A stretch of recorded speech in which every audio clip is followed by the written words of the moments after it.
5월 27일 오늘의 말씀은 사무엘상 13장입니다. 사울이 왕이 될 때에 40세라. 그가 이스라엘을 다스린 지 2년에 이스라엘 사람 3,000명을 택하여 그 중에서 2,000명은 자기와 함께 믹마스와 베델산에 있게 하고 1,000명은 요나단과 함께 베냐민 기브아에 있게 하고 남은 백성은 각기 장막으로 보내니라. 요나단이 게바에 있는 블레셋 사람의 수비대를 치매 블레셋 사람이 이를 들은지라. 사울이 온 땅에 나팔을 불어 이르되 히브리 사람들은 들으라 하니 온 이스라엘이 사울이 블레셋 사람들의 수비대를 친 것과 이스라엘이 블레셋 사람들의 미움을 받게 되었다 함을 듣고 그 백성이 길갈로 모여 사울을 따르니라. 블레셋 사람들이 이스라엘과 싸우려고 모였는데 병거가 3만이요 마병이 6,000명이요 백성은 해변의 모래같이 많더라. 그들이 올라와 벳아웬 동쪽 믹마스에 진침해 이스라엘 사람들이 위급함을 보고 절박하여 굴과 수풀과 바위 틈과 은밀한 곳과 웅덩이에 숨으며 어떤 히브리 사람들은 요단을 건너 갓과 길르앗 땅으로 가되 사울은 아직 길갈에 있고 그를 따른 모든 백성은 떨더라. 사울은 사무엘이 정한 기한대로 이레 동안을 기다렸으나 사무엘이 길갈로 오지 아니하매 백성이 사울에게서 흩어지는지라. 사울이 이르되 번제와 화목제물을 이리로 가져오라 하여 번제를 드렸더니 번제 드리기를 마치자 사무엘이 온지라. 사울이 나가 맞으며 문안하매 사무엘이 이르되 왕이 행하신 것이 무엇이냐 하니 사울이 이르되 백성은 내게서 흩어지고 당신은 정한 날 안에 오지 아니하고 블레셋 사람은 믹마스에 모였음을 내가 보았으므로 이에 내가 이르기를 블레셋 사람들이 나를 치러 길갈로 내려오겠거늘 내가 여호와께 은혜를 간구하지 못하였다 하고 부득이하여 번제를 드렸나이다 하니라. 사무엘이 사울에게 이르되 왕이 망령되이 행하였도다. 왕이 왕의 하나님 여호와께서 왕에게 내리신 명령을 지키지 아니하였도다. 그리하였더라면 여호와께서 이스라엘 위에 왕의 나라를 영원히 세우셨을 것이거늘 지금은 왕의 나라가 길지 못할 것이라. 여호와께서 왕에게 명령하신 바를 왕이 지키지 아니하였으므로 여호와께서 그의 마음에 맞는 사람을 구하여 여호와께서 그를 그의 백성의 지도자로 삼으셨느니라 하고 사무엘이 일어나 길갈에서 떠나 베냐민 기브아로 올라가니라. 사울이 자기와 함께한 백성의 수를 세어보니 600명 가량이라. 사울과 그의 아들 요나단과 그들과 함께한 백성은 베냐민 게바에 있고 블레셋 사람들은 믹마스에 진쳤더니 노략군들이 세대로 블레셋 사람들의 진영에서 나와서 한 대는 오브라 길을 따라서 수알 땅에 이르렀고 한 대는 벳호론 길로 향하였고 한 대는 강야 쪽으로 서보임 골짜기가 내려다 보이는 지역길로 행하였더라. 그 때에 이스라엘 온 땅에 철공이 없었으니 이는 블레셋 사람들이 말하기를 히브리 사람이 칼이나 창을 만들까 두렵다 하였습니다. 온 이스라엘 사람들이 각기 보습이나 삽이나 도끼나 괭이를 벼리려면 블레셋 사람들에게로 내려갔었는데 곧 그들이 괭이나 삽이나 새스랑이나 도끼나 새 채찍이 무딜 때에 그리하였으므로 싸우는 날에 사울과 요나단과 함께한 백성의 손에는 칼이나 창이 없고 오직 사울과 그의 아들 요나단에게만 있었더라. 블레셋 사람들의 부대가 나와서 믹마스 어기에 이르렀더라. 아멘.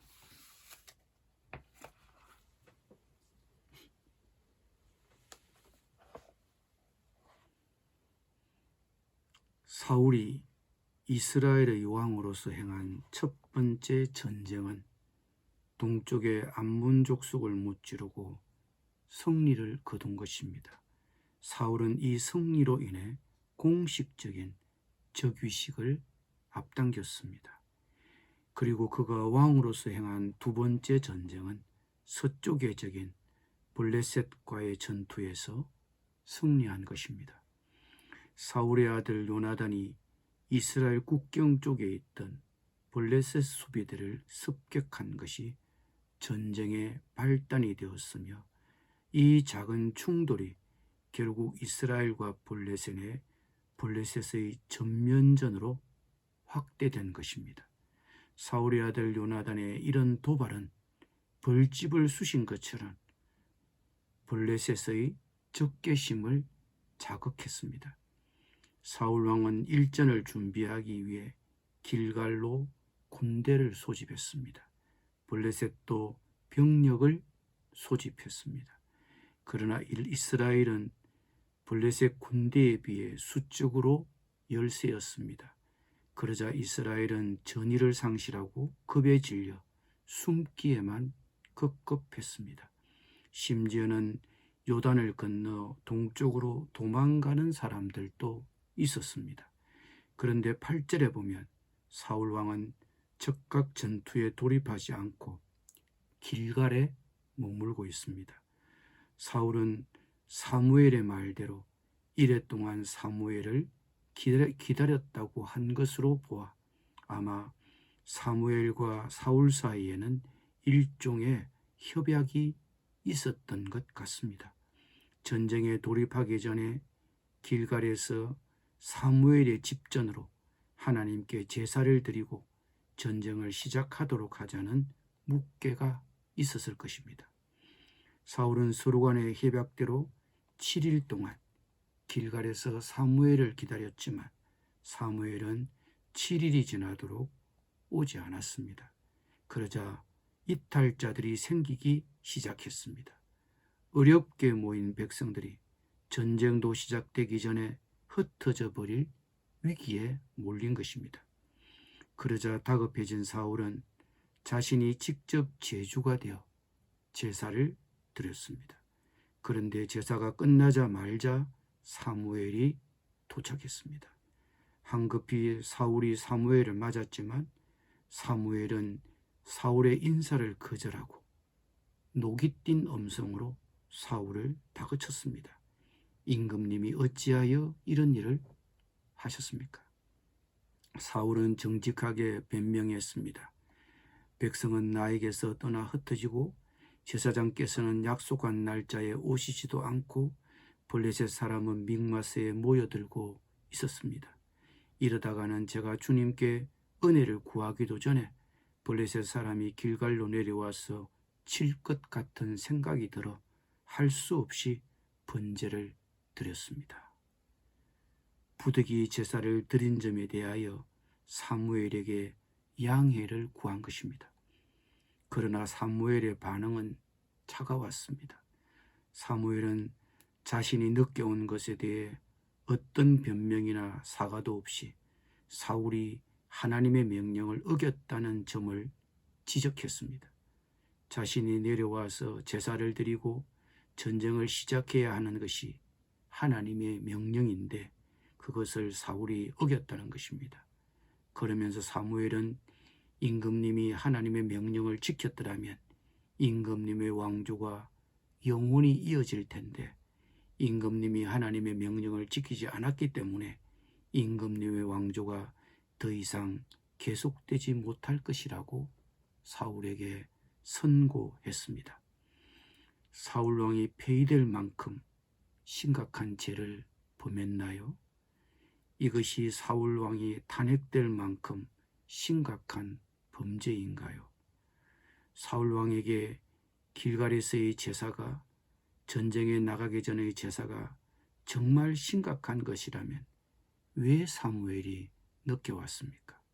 좀 일찍 오면 되지 않았습니까? 사울 왕의 입장에서 보면 다소 억울한 마음이 들지 않았을까 하는 생각이 듭니다. 얼마나 사울 왕의 범죄가 컸으면 사무엘은 사울에게 두 가지 충격적인 사실을 선고합니다. 왕이 하나님의 명령을 어겼기 때문에 왕의 나라가 길지 못할 것입니다. 그래서 하나님이 하나님의 마음에 합당한 새로운 왕을 구해 놓으셨다고 선고했습니다. 하나님이 사울 왕을 불신임하여 폐위시키고 하나님의 마음에 드는 왕을 새로 세우시겠다는 것입니다. 그러면 왜 하나님은 사울 왕을 불신임했을까요? 현실적인 정치가요, 군사 지도자의 입장에서 보면 사울의 행동은 치명적인 실수는 아닙니다. 그냥 실수일 뿐입니다. 그러나 사무엘의 입장에서 보면 사울의 행동은 치명적입니다. 그것이 성경의 역사가 보는 관점입니다. 국민이 추대한 지도자는 하나님의 명령보다도 백성의 여론에 신경을 씁니다. 하나님에 대한 의존보다는 군사력의 우위에서 전투력을 찾습니다. 그러나 하나님의 백성 이스라엘의 전쟁은 백성들의 지지나 병력의 수나 군사적인 우위에서 결정나는 것이 아닙니다. 이스라엘의 전쟁은 하나님의 의지가 주도하고 작동하는 전쟁이라는 것입니다. 그것이 성경의 전쟁관입니다. 이스라엘의 전쟁은 백성의 전쟁이 아니라 하나님의 전쟁입니다. 그러므로 흩어지는 백성의 마음을 잡아놓기 위해서 하나님의 명령을 어기는 것은 치명적인 판단 착오가 되는 것입니다. 사울 왕이 사무엘이 오는 것을 기다리지 못하고 직접 제주가 되어 제사를 드린 것에 대하여 사무엘이 왜 그토록 가혹하고 냉정하게 노기를 띠고 사울 왕의 폐위를 통고했습니까? 하나님의 명령을 어겼기 때문입니다. 제사장 사무엘이 제주가 되어 하나님께 제사를 먼저 드리고 출정해야 함에도 그것을 어긴 것입니다. 그것은 전쟁이 이스라엘과 블레셋의 전쟁이 아니라 하나님과 블레셋의 전쟁이기 때문입니다. 이스라엘의 전쟁이 아니라 하나님의 전쟁이 되어야 하기 때문입니다. 그러므로 이스라엘 백성들은 제사를 드리면서 마땅히 이렇게 고백해야 하는 것입니다. 하나님, 이 전쟁의 총사령관이 되어주십시오. 하나님이 이 전쟁의 지휘관이 되어주십시오. 우리는 교과서적인 전투 교범대로 전쟁을 치르는 것이 아니라 하나님의 지휘대로 전쟁을 수행할 것입니다. 저희 군대의 군령권이 하나님께 있습니다. 전쟁 개시 명령을 내려주십시오. 우리의 전투력은 미미하지만 하나님이 마련하신 전략으로 이 전쟁을 치르겠습니다. 이스라엘 백성들은 하나님께 제사를 드리면서 이런 제문을 올렸을 것입니다. 왜 이스라엘 백성들이 길갈에 모여서 제사를 드리고 전쟁을 시작해야 합니까? 이스라엘 군대의 군령권이 하나님께 있기 때문입니다. 하나님이 전쟁 개시 명령을 내려야 전쟁이 시작되는 것입니다. 그러므로 사무엘이 하나님께 제사를 드린 후에 전쟁을 개시하고자 한 것은 하나님이 예언자인 자신을 통해서 전쟁 개시 명령을 내림으로써 전쟁을 치르자는 의미가 담겨 있는 것입니다. 사무엘은 사울이 자신의 군사적 식견이나 군사적 용맹으로 전쟁을 치르기를 원하지 않았습니다. 하나님의 신으로, 하나님의 방식으로 하나님을 의지하며 전쟁을 치르기를 바랐습니다. 그래서 하나님께 제사를 드린 후에 전쟁을 치르기를 바랐던 것입니다. 우리가 왜 가장 먼저 예배를 드립니까? 왜 예배에 우선순위를 둡니까? 왜 매일 하나님께 개인적인 제사를 드립니까? 그것은 단순히 제사의식이어서가 아닙니다. 그 시간에 그분의 음성을 듣고 그 음성에 따라 살기 위함인 것입니다. 우리가 매일 아침 성경을 읽고 묵상하는 것도 하나님께 개인적인 제사를 드리는 것입니다. 우리는 이 개인적인 제사를 통해 나와 나의 가정, 나의 직장을 하나님이 말씀으로 이끄시기를 소망하는 것입니다. 하나님의 지도력이 나와 나의 가정, 나의 직장을 통해 나타나기를 원하는 것입니다. 우리 가정, 우리 직장의 군령권이 하나님께 있음을 고백하며 하나님의 지시를 듣고 그 지시에 의존하겠다는 다짐을 매일 하는 것입니다.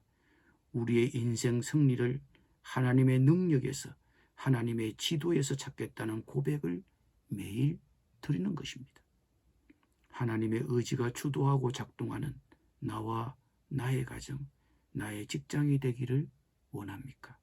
그렇다면 매일 말씀의 제단을 쌓으십시오. 매일 주님이 주실 말씀, 그분의 지시를 들으십시오. 그리고 그 지시에 순종하면서 우리 인생의 전쟁을 치르시기를 바랍니다.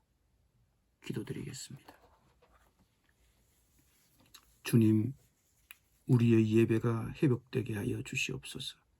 공동체 예배, 가정 예배, 개인 예배가 회복되게 하여 주시옵소서. 그 예배를 통해 우리에게 말씀하여 주옵소서.